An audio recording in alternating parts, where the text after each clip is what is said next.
o direito de defesa do faccionado, ele tem que ser mínimo. Mínimo. Por quê? Porque se ele decidiu negar a jurisdição brasileira para fazer parte de uma quadrilha que, em Não última pode se instância... beneficiar dela. Lógico. Ele é um inimigo. Ele é como se fosse um invasor. Um cara que decide ser parte do Comando Vermelho e toma um território no Ceará, como está acontecendo, ele é um invasor. Ele não tem que... não, mas eu vou chamar meu advogado. Não, você vai em cana agora e cala a tua boca, senão você morre. O papo tem que ser muito reto com o cara. E a gente tem que aplicar isso e eliminar as facções. E a eliminação física das facções, ou prisão perpétua, ou prisão por muito tempo, ou troca de tiro e morte deles, para que eles deixem de existir. O que é que vocês sugerem para diminuir a violência, melhorar a questão da segurança pública, que é uma das coisas que mais preocupa o brasileiro, de acordo com todas as pesquisas, não apenas as pesquisas da Quest? De maneira muito clara, nós temos uma lei penal muito frágil, que é dos anos 40, adequados para uma realidade em que o Brasil sequer era um país perigoso. A gente tinha nos anos 40 cangaço ali no norte de Minas, na Bahia, tinha aqui nos sertões do Nordeste, mas a violência era de outra natureza. As cidades, mesmo as cidades pequenas, fora desses redutos, elas eram muito seguras, e mesmo as metrópoles, tirando alguma coisa que já acontecia no Rio de Janeiro, eram muito seguras. Então, o Brasil mudou muito dos anos 60 em diante, quando a gente teve o êxodo rural. O nosso Código Penal dos anos 40, ele era inadequado. Penas muito baixas. Depois você tem a Constituição de 88, que proíbe uma série de penas mais duras, normalmente pena de morte e prisão perpétua. E aí você vem com uma mentalidade, a mentalidade do legislador, depois da Constituição de 88, foi em ser mais leniente e garantista, porque muitos crimes foram cometidos durante a ditadura militar e a ideia era impedir o Estado de, vamos dizer, punir um dissidente político de maneira violenta. O que tem até seu mérito, só que isso foi levado para outro campo. E esse campo que foi levado ajudou muito a fomentar não só a impunidade, mas a criação de facções criminosas e o crime organizado como um todo. Pois bem, a gente tem que alterar essas leis, a gente tem que sair do trauma de 88. Galera, passou, aconteceu, vamos sair desse trauma, nós temos que ter leis muito duras contra esses crimes violentos, e nós temos que ter uma lei de execuções penais também, vamos dizer, despida dessas maluquices. Por exemplo, saidinhas. A saidinha é uma loucura. A saidinha que tem no Natal, um monte de faccionado do Comando Vermelho saiu agora no Rio, voltou quase ninguém. Olha, pra você ter ideia, a governadora estava falando aqui no Recife, curado por conta da questão da má qualidade do aprisionamento, cerca de 6 mil. Estava numa entrevista com ela na CBN, onde eu sou colunista também de política, e ela deu esse número, que a violência ou a insegurança piorou muito aqui na região metropolitana, porque 6 mil dos presos foram liberados. Se não me engano, o número é esse. Mas é isso. Mas não foi saidinha, não, é de forma permanente. E tem, lógico, porque também tem os juízes que saem dando decisões completamente fora de si, e também tem um elemento que é bem claro, os reincidentes voltam. Existe um ponto que é, a maior parte das pessoas que cometem crimes, elas cometem os mesmos crimes várias vezes.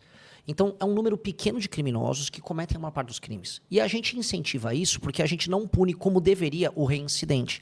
Então, a gente já tem projetos protocolados aumentando penas para quem é reincidente. Um cara que cometeu 2 vezes um crime violento, esse cara tem que ficar pelo menos 30, 40 anos na cadeia. Não tem que ter mais leniência. Mas eu vou recuperar. Não vai recuperar. Foi dado uma chance de recuperação. Não recuperou. É cana por muito tempo. E todos esses institutos, como progressão penal, a própria saidinha, eliminados da existência. Isso é uma loucura brasileira que tem que simplesmente acabar. E só de alterar essas leis e diminuir esses incentivos que existem ao cometimento de crime, porque é um incentivo ao cometimento de crime via impunidade, paralelamente a gente tem essas anomalias que são esses cartéis, essas facções, que estão gigantescos. E a gente tem que aplicar um direito diferente. Então, para a gente resolver isso a contento, é uma legislação especial para quem é faccionado e leis muito duras para evitar o cometimento de crimes recorrentes. Uhum. Você é pouco conhecido no Nordeste, não é? Uhum. Posso dizer que isso é um fato, porque a internet também facilita muito você ser conhecido nacionalmente, né? Qual será o discurso para o Nordeste? Aproveitando aqui, perfeito. Eu fui impactado por um vídeo de Jones Manuel, que ele dá umas bordoadas em você, falando que você é contra o Bolsa Família, aí falou mal do Tocantins, uma confusão dessa.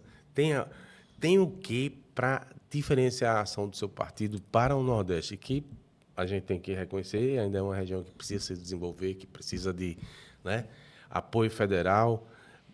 E para muita gente, na verdade, é espoliada, né? Porque na briga do orçamento, a gente é a parte mais fraca, acaba ficando com menos recursos. Então, não, ao contrário. Logicamente, não consegue, ao contrário, ter uma infraestrutura. Não, na verdade o Nordeste proporcionalmente recebe muito mais do que ele envia para o Pacto Federativo. E esse é o grande problema.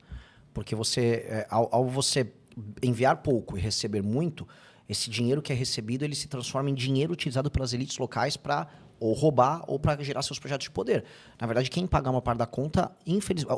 O Pernambuco, por incrível que pareça, são os estados que também pagam a conta. Pernambuco paga a conta, os estados do Centro-Sul, agora o Centro-Oeste, esses caras enviam mais recursos para a federação e eles recebem menos. Um estado como Maranhão, por exemplo, os dois estados mais privilegiados são Pará e Maranhão.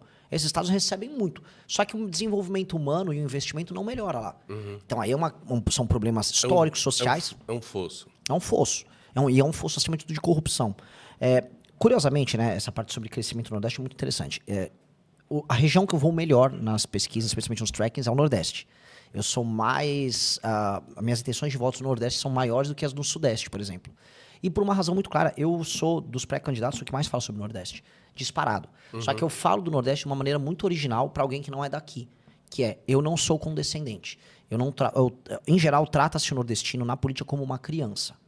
Como trata uma criança? Calma, homem bom, povo bom, temos que cuidar de você. Cara, eu não vou tratar as pessoas assim. As pessoas são responsáveis, as pessoas são adultas, e se elas querem ser tratadas como cidadão, o cidadão tem direitos e deveres. O eleitor nordestino é tratado por todo mundo, da elite nordestina ao candidato do Sudeste que vem pedir voto aqui, como uma criança que só tem direitos e que só tem que pedir. E eu não, vou tratar como alguém que tem direitos e deveres e que erra também. Por exemplo, a gente estava falando agora daquele caso da cidade de Arari, em que um prefeito, veja esse caso, uma cidade lá no Maranhão, um prefeito, ele roubou a emenda. Não é que ele desviou um pedaço, ele roubou a emenda inteira.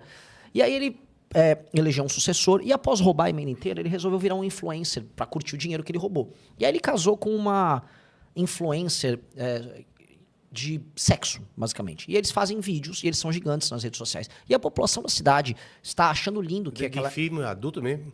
Ela fica simulando basicamente sexo oral nele no Instagram. É bizarro. E a população local acha legal. Eu comecei a gravar vídeos. Olha, se você é dessa cidade que recebe recursos... Os recursos dessa cidade vêm todos de fora. Vêm do governo federal, que em última instância vem dos estados que enviam esses recursos. Vocês estão usando dinheiro de gente de outros estados para sustentar essa classe política corrupta e vocês estão batendo palmo para um prefeito ladrão que está casado com essa influencer bizarra e vocês querem que a gente ache isso normal? Não. Vocês têm que mudar isso até para sua vida melhorar. Então a gente começou a trazer um discurso sobre os problemas do Nordeste sem romantização e sem tratar o eleitor como um retardado. Porque o eleitor no Nordeste, historicamente, é tratado como um retardado. Cansado da velha política e dos teatros de sempre? Se você quer a verdade nua e crua sobre o partido, missão e o combate ao sistema, inscreva-se no canal agora mesmo.